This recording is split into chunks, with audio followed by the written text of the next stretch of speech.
Gaffer, back to winning ways this afternoon. What are your thoughts on the game? Valuable 3 points. Really tough game for us today.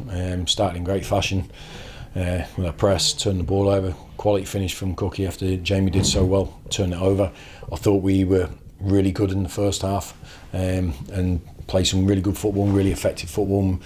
Maybe took advantage of a couple more opportunities for us, but we were reasonably content going in at half time 1-0. We just had to tweak a little bit with our back line. I thought we were a little bit too deep.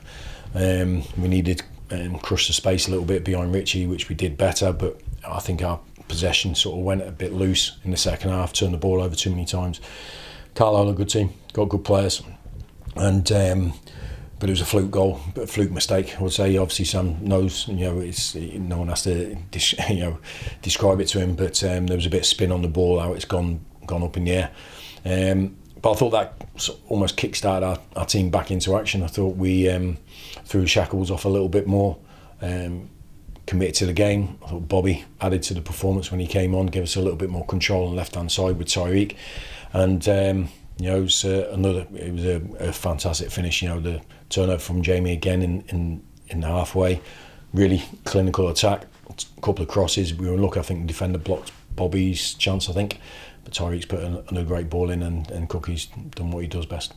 You mentioned their goal. When you see one go in the back of your net like that, and obviously Sam won't need anybody to tell him that, but I guess there's two things you can do. You can either look at it and feel sorry for yourselves and that things aren't going your way, or you can do what we did do and respond to it, and it really galvanised us, didn't it? That must be pleased. Yeah, and we have to be like that. We spoke about it during the week after the Newcastle game. I think the first goal, we give the ball away for a throw, and then we stand there for 5 seconds whinging about it, and they throw the ball in, switch the play and score.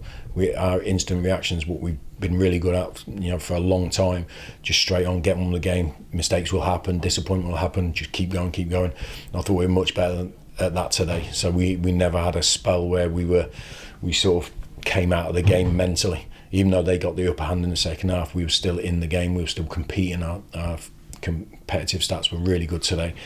And but we know we've got good quality when we can get into good areas. And it was. I think we should have had another goal in the first half, a potential penalty. I'm not sure, but it was a big win for us because previous 2 games we've lost and drew on Tuesday.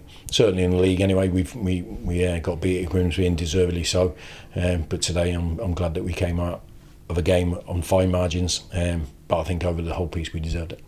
You mentioned fine margins. It seemed a very chaotic game at times. We look good in spells, they look good in spells. We obviously started the game very well, but the intensity from the crowd, all that kind of thing, it felt like one of them games where it wasn't going to be a fantastic 90-minute performance from either team. No. In those games, at this level, you just look for the 3 points, whatever way they come, don't you? Yeah, look, it was, I know there's a bit of feeling there, obviously, from previous. I think it was almost like a derby feel, the the derbies I've played in over the years.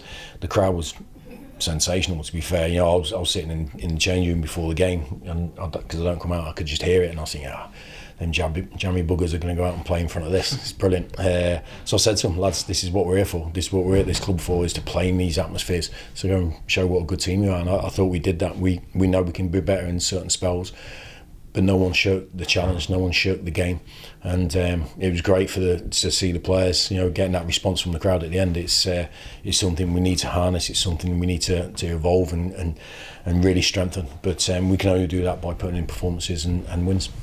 Final word on the match winner. 75 goals now for Bradford City for Andy Cook in less than 150 appearances. I think 7 goals in 5 already this season. The word inevitable is thrown around quite a lot when it comes to him, but he's come up with the goods again this afternoon.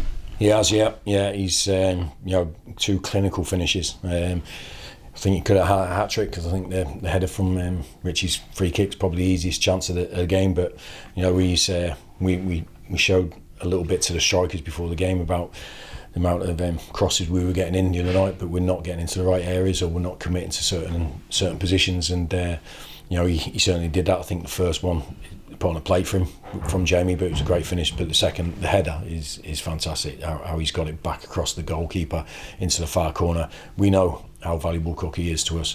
I think the team do, but he also knows how well he's supported by his teammates and the crowd as well. Everyone's behind him, as we are with all the players. It's really important that no one take centre stage to the detriment of everyone else. The team always comes first, but we're delighted to have what I believe is the best striker at this level.